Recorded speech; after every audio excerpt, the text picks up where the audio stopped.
산에 가면은 내려오는 길보다 올라가는 길이 훨씬 더 힘듭니다. 올라가는 길은 에너지도 많이 쓰이고 시간도 많이 걸립니다. 등산을 예로 들었지만 어떤 일이든지 아래로 내려오는 것보다는 위로 올라가는 것이 훨씬 더 힘듭니다. 우리가 살아가는 길에도 올라가는 것이 힘듭니다. 직장에서 진급하는 것, 가게에서 매출을 늘리고 이익을 더 올리는 것, 학생이 성적을 더 올리는 것도 마찬가지입니다. 심지어 교회 출석수가 늘어나는 것, 예산을 올리는 것도 내려가는 것보다 훨씬 더 많은 수고와 노력이 있어야 합니다. 그런데 우리 신앙생활에서 추구하는 것은 위로 올라가는 겁니다. 이것은 우리 삶과 우리 믿음이 더 나아지는 것을 말하고 우리가 우리 영혼이 더 상승하여서 하나님께로 조금이라도 더 가까이 나아가고자 하는 삶을 살아가는 것이 신앙생활입니다. 그래서 신앙생활 할 때도 시험에 빠지고 믿음이 떨어지는 것, 열심히 씹는 것은 쉽지만 이 아래로 떨어진 믿음을 위로 끌어올리기 위해서는 기도와 찬양, 말씀과 예배에 더 적극적으로 집중하는 것이 필요합니다. 유대인들은 예루살렘으로 가는 것을 올라간다고 표현했습니다. 오늘 함께 보신 말씀에도 예루살렘으로 올라가는 길이라고 기록되어 있습니다. 예루살렘으로 가는 것을 올라간다고 표현했던 이유는 예루살렘이 지리적으로 높은 위치에 있기 때문입니다. 예루살렘은 해발 약 800m에 있는 도시입니다. 예수님이 주로 활동하셨던 이 갈릴리 가버나움 지역은 또 해수면보다 한 200m가 낮습니다. 그래서 예수님께서 이 갈릴리에서 예루살렘으로 가실 때 직선 거리는 약 170km지만은 약 1000m 높이를 올라가는 겁니다. 우리가 신불산을 갈 때 어디서 가든지 올라간다고 하지 내려간다고 하지 않습니다. 그래서 유대 어느 지역에서 가든지 예루살렘은 올라가는 길입니다. 그런데 예루살렘에 올라간다고 하는 이 표현이 이런 지리적인 높이보다도 더 중요한 의미가 있습니다. 예루살렘에 어떤 중요한 장소가 있기 때문이죠. 하나님을 예배하는 장소, 성전이 있었기 때문에 올라간다는 표현이 또 영적으로 적합한 그런 의미가 되었던 것입니다. 그래서 성경에 나타난 이렇게 올라간다는 이 표현은 영적인 의미가 있기 때문에 우리의 삶이나 우리 신앙생활에도 같은 의미를 줍니다. 외형적으로 성장을 하거나 경제적으로 부유해지는 것보다도 하나님께로 더 가까이 나아가는 것을 말하는 겁니다.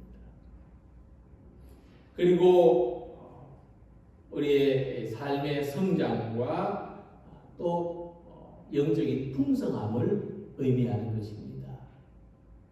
그래서 우리는 올라가기를 소망해야 합니다. 자, 그런데 이 올라가는 길은 쉽고 편탄한 길이 아니라 어렵고 힘든 험한 길입니다. 예수님께서 마태복음 7장 13절 아래에서 말씀하십니다. 좁은 문으로 들어가라.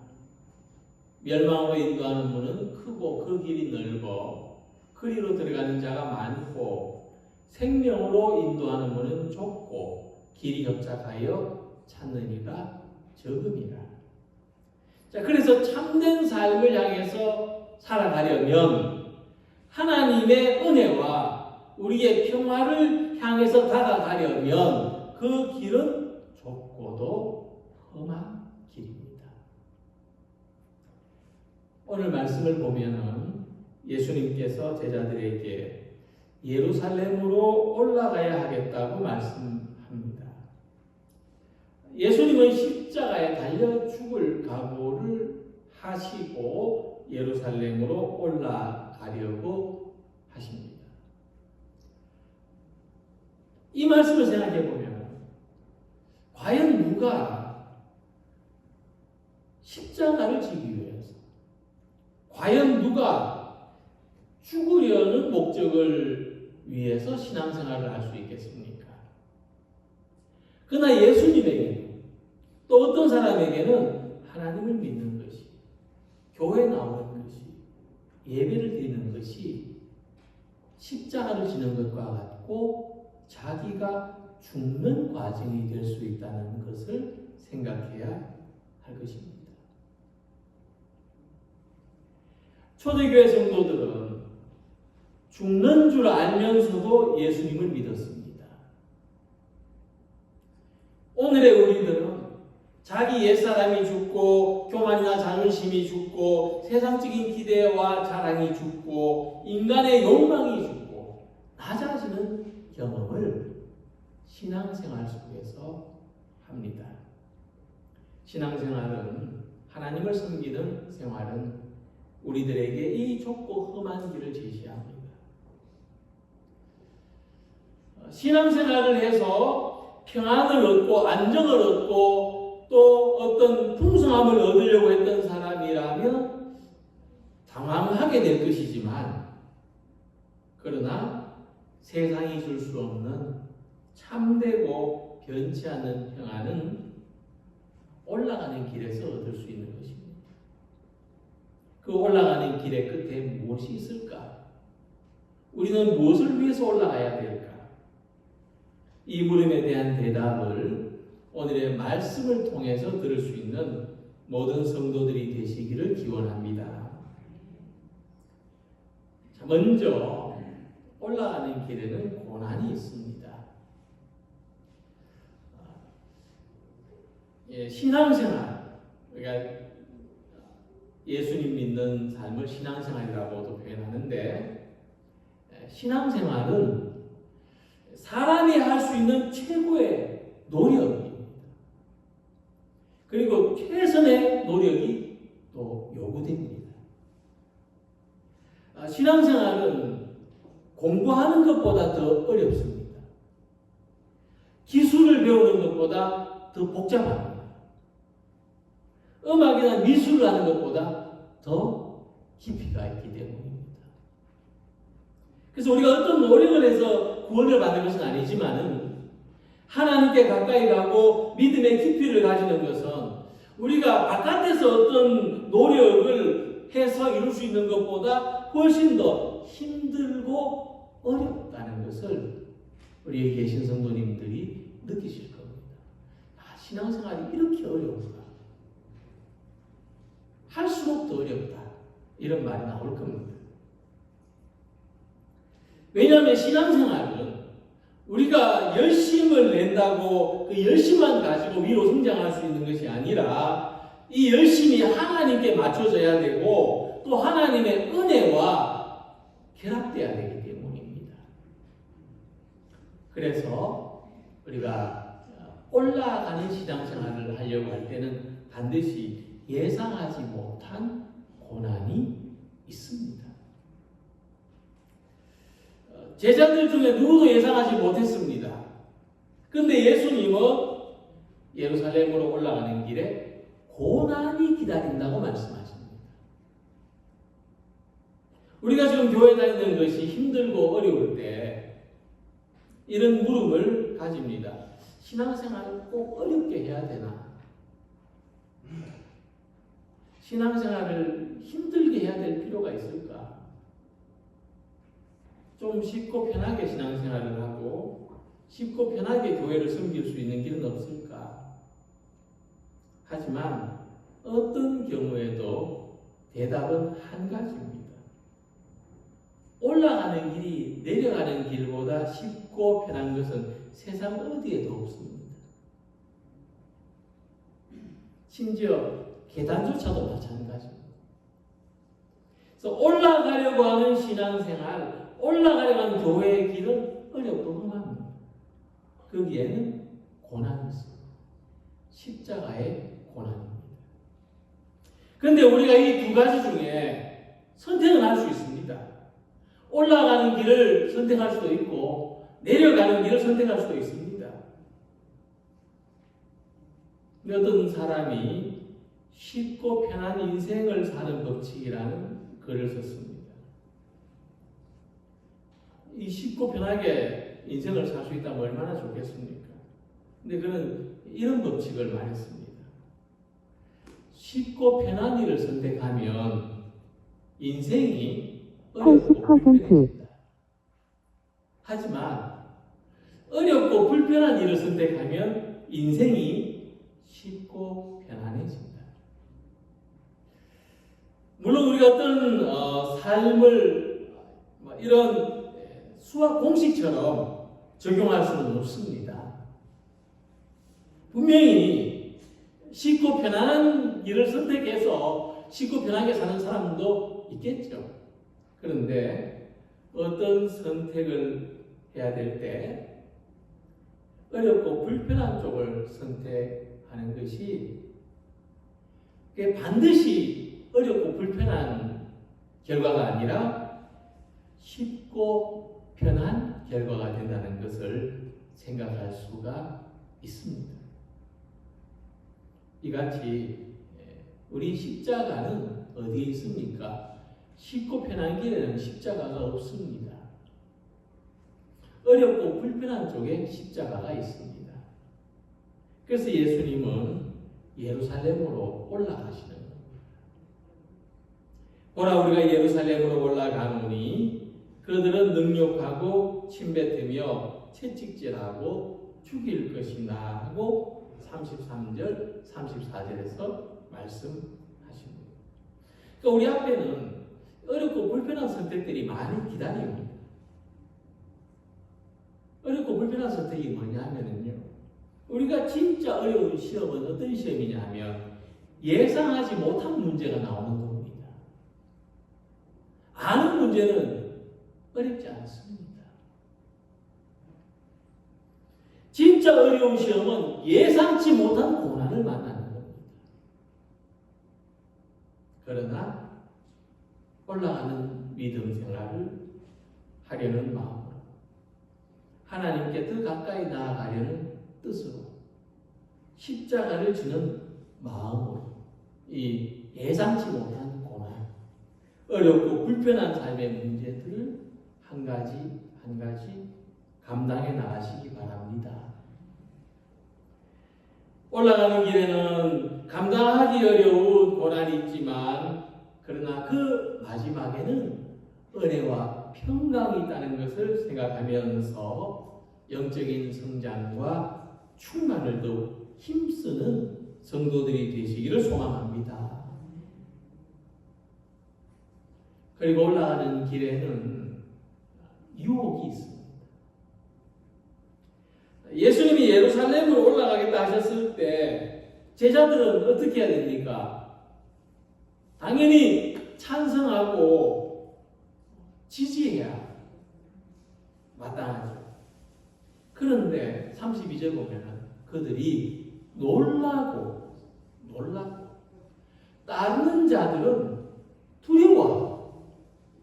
아니 그 예루살렘으로 올라가는 건 시편에도 사람이 내게 올라가자, 예루살렘에 가자 했을 때 내가 기뻤다 이랬는데 왜 제자들이 놀라고 두려워했을까요? 심지어 수제자 베드로가 반대합니다. 그러지 마옵소서. 안 됩니다. 안 됩니다. 베드로는 물론 제자들은 예수님과 함께 예루살렘에 올라가기를 기대하고 있었습니다.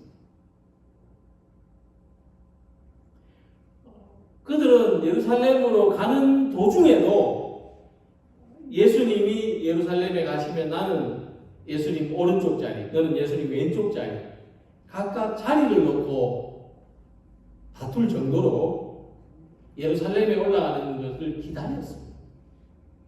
올라가기를 좋아했습니다. 그런데 내가 예루살렘에 가서 십자가를 지고 고난을 받고 죽을 것이다 라고 하니까 이 제자들이 놀라고 두려워. 안 됩니다. 그러시면 안 됩니다. 예수님처럼 예수님과 함께 영광스럽게 되기를 원했던 제자들처럼 우리들에게도 예수님을 잘 믿어서 복을 많이 받고 은혜를 많이 받고 잘 되고 행복하게 되기를 원하는 마음이 있습니다. 근데 예수님은 예루살렘에 올라가서 많은 고난을 받아야 하리라 이렇게 말씀하시기 때문에 제자들은 반대했고 우리는 당황스러운 겁니다. 올라가서 누리는 영광을 위해서라면 고난도 감수할 수 있는데 버림받고 고난받기 위해서 올라가려는 사람이 누가 있겠습니까? 신앙생활을 잘해서 복을 받는다면 신앙생활 열심히 잘할 마음이 있는데 신앙생활 잘하는 것은 십자가를 지는 것이다 하면은 신앙생활 잘하고 싶을까요? 열심히 하고 싶을까요? 헌신하고 섬기는 것이라 하면은 누가 과연 앞장설까요?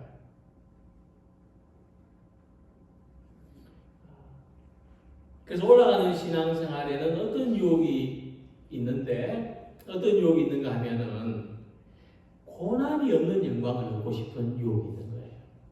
올라가는 길에는 산도 올라가다가 힘들면은 누가 나를 정상에 바로 데려다 주면 좋겠다 이런 생각을 하는 것처럼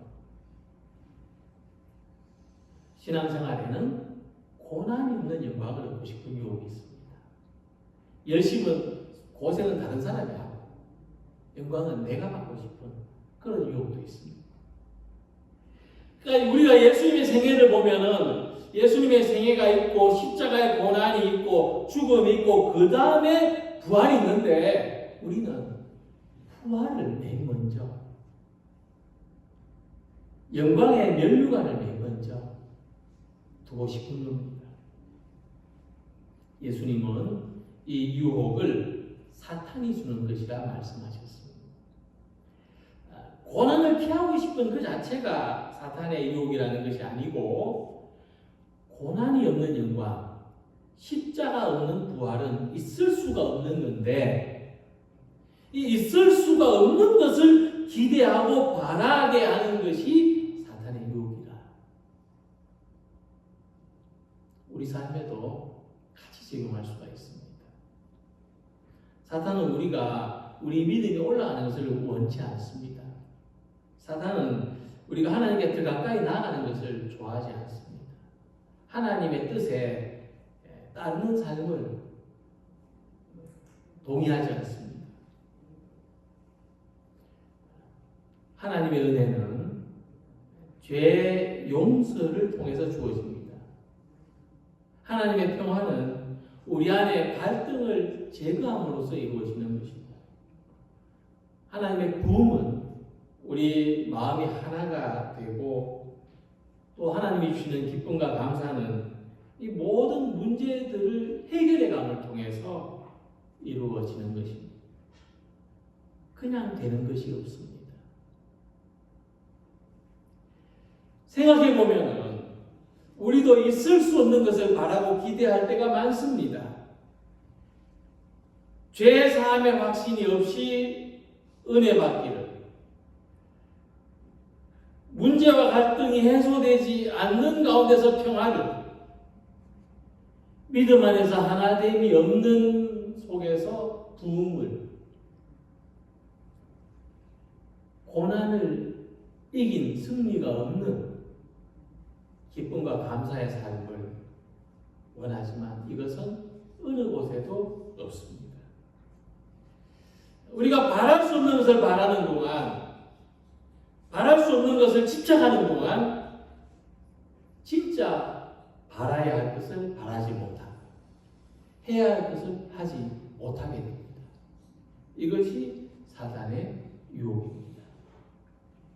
그래서 우리는 우리의 믿음이 식고 우리의 마음이 분열되고 우리가 하나님으로부터 멀어지게 하려는 이 사단의 유혹을 이기고 은혜와 평화, 부흥과 기쁨, 감사의 삶으로 하나님을 향해서 날마다 가까이 나가는 성도들이 되시기를 소망합니다.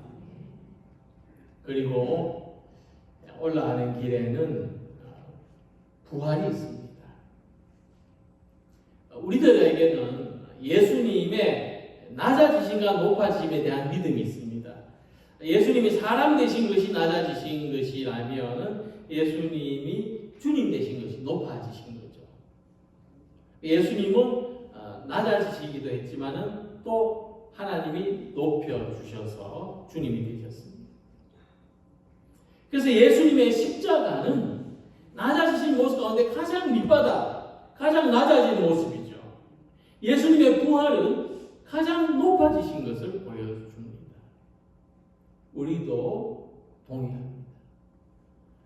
사람이 가장 낮아진 언제입니까? 고난당할 때죠. 가장 낮아지는 모습을 가지죠. 그리고 그 마지막에는 죽음입니다.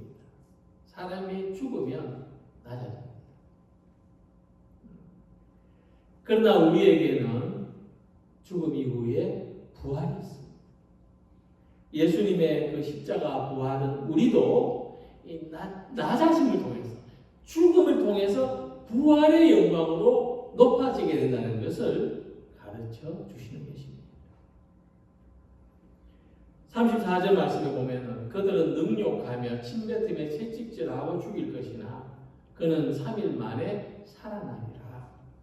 예수님 말씀처럼 올라가는 길의 최종적인 목표는 죽는 게 아닙니다. 부활입니다.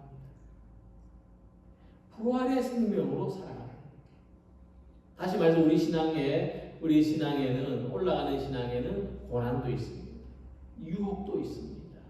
정말 당황스럽습니다. 그러나 최종적인 목표는 부활입니다. 부활의 생명입니다. 그래서 우리의 신앙생활은 공허하지 않습니다. 우리에게 부활이라는 게 무슨 뜻이냐면요, 우리의 삶이 의미 없는 삶이 아니었다는 겁니다. 나라는 존재가 세상에서 무가치한 존재가 아니었다는 겁니다. 우리의 신앙생활이 공허하지 않았다는 것입니다. 우리는 어떤 분명한 목표, 우리는 어떤 분명한 어떤 삶의 결과를 향해서 살아왔다는 것입니다.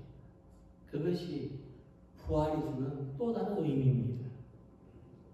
그래서 올라가는 신앙은 치유를 경험하고 회복을 경험합니다. 예수님께서는 예루살렘으로 올라가서 고난을 받고 죽임을 당하지만 제3일에 다시 살아나야 할 것을 제자들에게 말씀하셨습니다. 오늘 이 말씀을 들은 우리 안에서 회복과 치유의 경험이 일어나기를 소망합니다. 우리가 잃었던 신뢰가 회복되고 우리가 잃었던 사랑이 회복되고 잃었던 소망이 회복되고 잃었던 은혜, 기쁨, 감사와 평화가 다시 살아나야 하리라. 주님의 말씀이 가슴 속에 들려지시기를 바랍니다. 우리의 삶은 무가치하지 않다. 비록 오늘 극심한 고난 속에 있지만 우리의 존재는 의미 없지 않다. 우리의 신앙생활, 우리의 기도와 우리의 찬양은 공허하지 않다는 것을 느끼실 수 있기를 바랍니다. 예수님 시대의 사람들은 예루살렘으로 갈 때 그 올라가는 길이 멀고 험했지만 그래도 그 마음에는 기쁨이, 감사가, 은혜가 있었습니다. 오늘도 우리의 삶은 고난이 있고 유혹이 있지만 하나님께로 올라갈 때, 이 예배로 나올 때 우리의 마음에 기쁨과 감사가 충만하기를 바랍니다. 고난도 있습니다. 유혹도 있습니다. 하지만 그 끝에는 부활이 있습니다. 생명이 있습니다. 은혜가 있습니다. 오늘도 힘을 내어서 이 올라가는 길을 함께 가는 모든 성도들이 되시기를 주님 이름으로 축원합니다. 기도드리겠습니다.